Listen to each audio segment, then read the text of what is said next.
이제 알아봤는데, 그럼 아동 건강은 뭐야? 이 건강이라는 게 아동 건강은 또 뭐가 달라? 그죠? 그런 생각이 드시죠? 자, 아동이 건강하다는 것은 아까 우리가 건강의 개념에서 봤던 대로 신체적 측면만이 아니라, 신체적, 정신적, 사회적, 정서적인 측면에 건강하다는 거예요. 자, 잘 먹어요. 아이가 잘 먹어요. 건강해요. 다른 아이들보다 키도 몇 센티씩 더 커요. 뜀박질도 잘해요. 이걸 우리가 건강하다라고 얘기할 것이냐. 그것뿐만 아니다라는 거죠. 그래서 정신적, 사회적인, 정서적인 측면까지 우리가 건강해야 건강하다라고 얘기할 수가 있다는 거죠. 자, 영유아기는 심신의 급속한 성장과 발달이 이루어지는 시기예요. 그러니까 신체적으로도 우리가 정말 평균적으로 그런 성장을 해야 되지만 뭐도 심신이라고 그러죠. 심신, 마음에. 그렇죠? 정서적인 건강, 그다음에 사회적인 건강, 심리적인 건강도 중요하다는 얘기죠. 그래서 동시에 질병에 대한 감수성이 높을 뿐만 아니라 안전사고의 발생률이 높다 그랬어요. 우리가 아동 건강에서 안전을 강조하는 이유는 뭘까요? 아동기의 안전사고로 인해 가지고 어떻게 돼요? 실제로 신체에 부자연스럽게 만든다거나, 그죠? 그렇게 가능하다는 얘기예요. 그래서, 그러면 우리가, 그 다음에 어제 자존감이 상실돼. 내가 신체가 부자연스러우니까 자존감이 상실돼. 그러면 뭐예요? 심리적인, 정서적으로 안정이 안 되죠. 그죠? 그래서 건강한 성장이 힘들다는 얘기예요. 그러니까 안전까지 우리가 아동 건강에서는 얘기를 하고 있다는 거죠.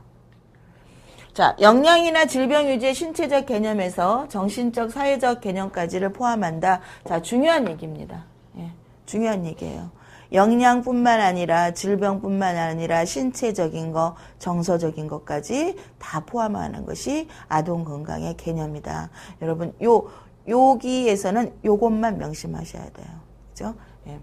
자, 그래서 정서적 균형 상태, 사회적 차원에서의 대인관계, 그 다음에 긍정적 사고, 사회적 역할까지를 다 수행할 수 있는 그러한 상태를 우리가 건강하다라고 얘기할 수가 있습니다. 자, 그러면 여러분 어떻게 생각하세요? 아동을 건강하게 키우려면 어떻게 해야 되는지 이제 뭔가 이렇게 좀 주관이 있으시나요? 네. 이런 내용을 우리가 앞으로 쭉 어떤 것들을 아이들한테 교육을 시켜야 되고 어떤 습관을 만들어야 줘야 되고 어떠한 정책을 만들어야 되고 이제 이런 부분들을 앞으로 이제 공부를 하게 되는 것입니다. 자, 건강한 유아의 특징입니다. 일상생활 즐겁게 지낼 수밖에 없겠죠. 왜요? 건강하다라는 건 아까 뭐라 그랬어요? 신체적으로도 정신적으로도 정서적으로도 안정된 거니까 어때요? 즐겁게 지낼 수밖에 없죠. 매일매일 해피한 생활하는 거죠. 당연히 활발하게 활동이 가능하죠. 예.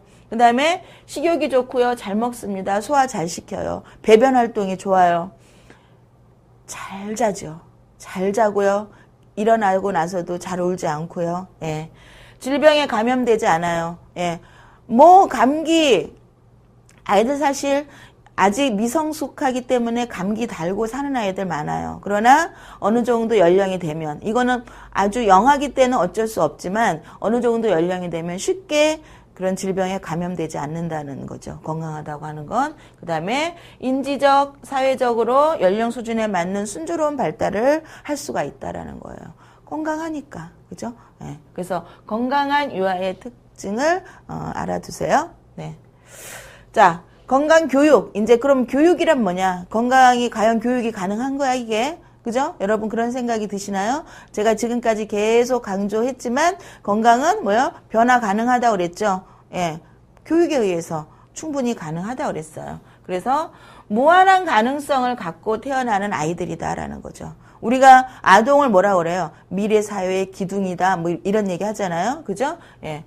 그래서 이런 잠재력을 최대한 발휘할 수 있도록 성인으로 성장을 시켜야 된다는 거예요. 그리고 자, 여기 중요한 아동의 권리가 나오죠. 그래서 생존 권리, 발달권, 보호권, 참여권 이렇게 나오는데 아동의 건강한 성장은 어디에 있을까요? 발달권과 생존권에 있겠죠. 그죠? 예, 생명을 유지해야 되는 거고 발달권이요. 건강하게 성장해야 되는 거예요. 그 다음에 신체적, 심리적 취약성으로 인해서 성장과 발달 과정에서 의존성이 있어요. 아동의 특성에서 의존성이 있다는 건 여러분 기억나세요? 그래서 어떻게 해야 된다는 거예요? 교육을 해야 된다는 거죠. 그렇기 때문에. 그 다음에 건강을 교육한다는 것은 인간의 건강을 유지하도록 하는 뭐라고요? 방향으로 변화시켜주는 거다. 여러분 교육의 효과는 뭐예요? 습관을 바꿔주는 거고요. 습관을 바꿔주는 거예요. 변화시켜주는 거예요. 행동이 변화되지 않는 교육은 효과가 없는 거죠. 그런 방향으로 우리가 변화시켜 줄 수 있어야 된다는 거죠. 그래서 여기 건강교육이란 나오죠. 건강에 관한 기존의 지식이나 새로운 지식을 학습하고 바람직한 건강 증진 활동을 하도록 도와주는 거다 그랬어요. 그죠? 자, 학습 가능해야 되겠죠. 그 다음에 그러한 활동을 할 수 있는 변화가 와야 되겠죠. 예. 기존의 활동이나 태도를 새롭게 개발하거나 기존의 태도를 강화 또는 수정해서 건강 증진 활동을 위해서 노력하게 하는 것, 이것이 바로 건강교육이다. 건강교육의 개념 여러분 유념해서 알아두십시오. 자, 미국 유아교육협회도 여러분 좀 알아두실 필요가 있습니다. NAIC 하면은 이제 여러분 공부를 했기 때문에 NAIC 어디서 나오면 그건 미국 유아교육협회야 이렇게 얘기하실 수 있어야 돼요. 그죠? 네. 여기서는 뭐라고 얘기했냐면 아동 건강 교육을 유아기의 개인의 건강과 관련된 경험과 학습을 함으로써 건강에 관한 기본적인 정보를 이해하고 이를 실천할 수 있는 능력을 기르는 것이 중요하다 그랬어요. 그러면 어떻게 건강교육이란 건강에 대한 정보를 주고 건강 증진 활동을 할 수 있도록 도와줄 수 있는 교육을 해야 된다는 그런 얘기입니다. 그죠? 그래서 자, 이 시간에 여러분 이제 건강의 개념, 그다음에 건강 교육의 개념, 그다음에 아동 건강이란 어느 범위까지를 얘기하는지를 우리가 알아봤죠. 예. 다음번에는 이제 이와 관련된 내용들을 우리가 좀 더 자세하게 알아보고 건강에 미치는 영향이 무엇인지 이런 부분들을 얘기해 보도록 하겠습니다.